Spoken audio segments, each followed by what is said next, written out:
आज हम सीखेंगे क्लास 11th बायोलॉजी के 19th चैप्टर के बारे में जिसका नाम है excretory products and there elimination. चलिए बच्चों इस चैप्टर को शुरू करते हैं।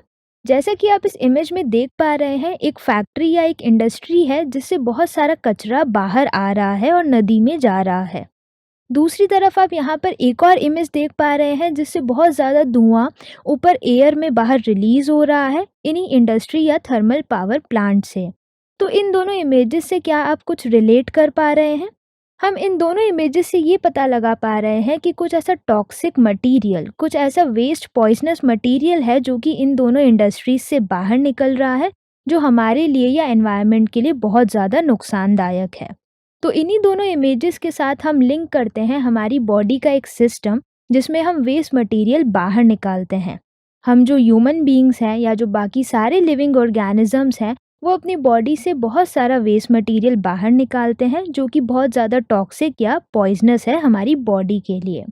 तो हम बोल रहे हैं एक ऐसा प्रोसेस है जो कि सब लिविंग थिंग्स यानी सब लिविंग ऑर्गेनिजम्स के अंदर हो रहा है।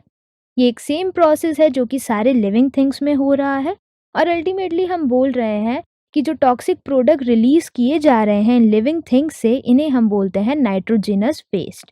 तो एक ऐसा प्रोसेस जिसमें हमारी बॉडी या बाकी सारे लिविंग ऑर्गेनिजम्स की बॉडी टॉक्सिक मटेरियल बाहर रिलीज कर रही है, बाहर निकाल रही है, ये टॉक्सिक मटेरियल्स जो नाइट्रोजिनस वेस्ट है, और इस पूरे प्रोसेस को हमने बोला है एक्सक्रीशन।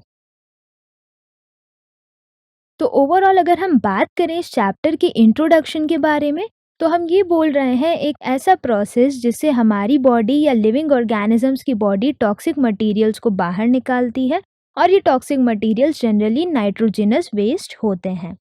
तो बच्चों चलते हैं और इस चैप्टर के लर्निंग ऑब्जेक्टिव्स देख लेते हैं।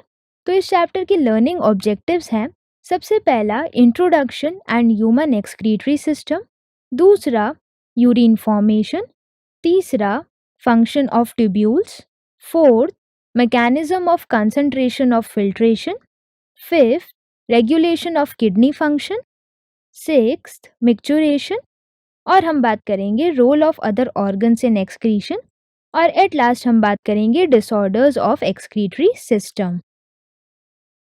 तो हम बात कर रहे हैं हमारे सबसे पहले लर्निंग ऑब्जेक्टिव के बारे में जिसका नाम है introduction and human excretory system.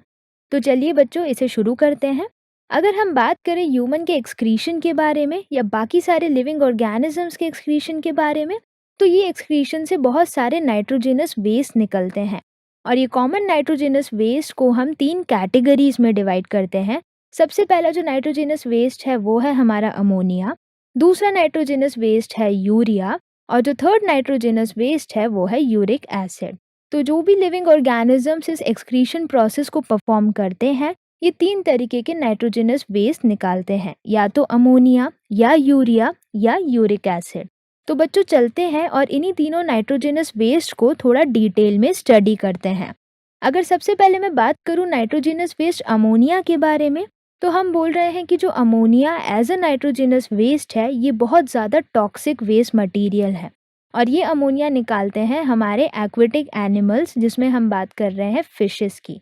Fishes लेती हैं डिजॉल्व्ड ऑक्सीजन, पानी में जो डिजॉल्व होता है, और अल्टीमेटली बॉडी में बहुत सारे मेटाबॉलिक प्रोसेस परफॉर्म करने के बाद ये निकालती है वेस्ट मटेरियल पानी में ही।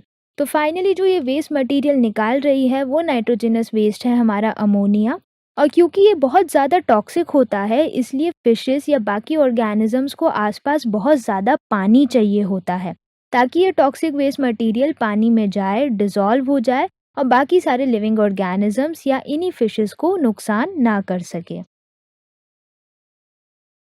तो हम बात करें जितने भी एक्वेटिक एनिमल्स हैं, ये सारे एक्वेटिक एनिमल्स रिलीज कर रहे हैं एक बहुत ही ज़्यादा टॉक्सिक वेस्ट मटेरियल जिसे हम बोल रहे हैं अमोनिया। तो इसके बाद अगर हम बात करें हमारे दूसरे नाइट्रोजिनस वेस्ट के बारे में जिसका नाम है यूरिया, हम जितने भी ह्यूमन बीइंग्स हैं सभी ह्यूमन बीइंग्स रिलीज करते हैं इस नाइट्रोजिनस वेस्ट को जिसे हम यूरिया के नाम से जानते हैं, और ये अमोनिया के कंपैरिजन में थोड़ा कम टॉक्सिक नेचर का होता है। इसके बाद हम बात करें हमारे थर्ड नाइट्रोजिनस वेस्ट के बारे में जिसका नाम है यूरिक एसिड। तो यूरिक एसिड रिलीज किया जाता है बहुत सारी बर्ड्स और रेप्टाइल्स के थ्रू। तो हम बात करें जितने भी बर्ड्स हैं या जो रेप्टाइल्स हैं, ये रिलीज़ करती हैं uric acid as a nitrogenous base, जो सबसे कम टॉक्सिक माना जाता है बाकी सब नाइट्रोजनस बेस के कंपैरिजन में। और अगर हम इसके बाद बात करें एक्सक्रीटरी स्ट्रक्चर की, तो बहुत सारे अलग-अलग ऑर्गेनिजम्स अलग-अलग एक्सक्रीटरी स्ट्रक्चर रखते हैं अपनी बॉडी में और एक्सक्रीटरी वेस्ट मटेरियल बाहर निकालते हैं। अगर हम बात करें सबसे पहले प्रोटोनेफ्रीडिया और फ्लेम सेल्स की, ये एक एक्सक्रीटरी स्ट्रक्चर होता है प्लेटीहेल्मिन्थेस या फ्लैटवर्म्स के अंदर। दूसरा अगर हम बात करें तो दूसरा एक्सक्रीटरी स्ट्रक्चर है नेफ्रीडिया, और ये हमारा स्ट्रक्चर मिलता है अर्थवर्म के अंदर और बाकी सारे एनेलीड के अंदर। जो हमारा थर्ड टाइप का है उसका नाम है मेल्फिजियन टिब्यूल्स, और मेल्फिजियन टिब्यूल्स हमारे एक्सक्रीटरी स्ट्रक्चर होते हैं कॉकरोचेस के अंदर। जो फोर्थ टाइप का एक्सक्रीटरी स्ट्रक्चर है वो है एंटीनल या ग्रीन ग्लैंड, और ये मिलता है हमारा क्रस्टेशियंस यानी प्रॉन्स के अंदर। तो बच्चों अब हम बात करेंगे हमारे ह्यूमन एक्सक्रीटरी सिस्टम के बारे में। जैसा कि आप इस इमेज में देख पा रहे हैं, ये है हमारी बॉडी का एक सिस्टम जिसे हम बोलते हैं ह्यूमन एक्सक्रीटरी सिस्टम। तो इस ह्यूमन एक्सक्रीटरी सिस्टम के अंदर आता है हमारे पास pair of kidney, pair of ureters, a urinary bladder and urethra.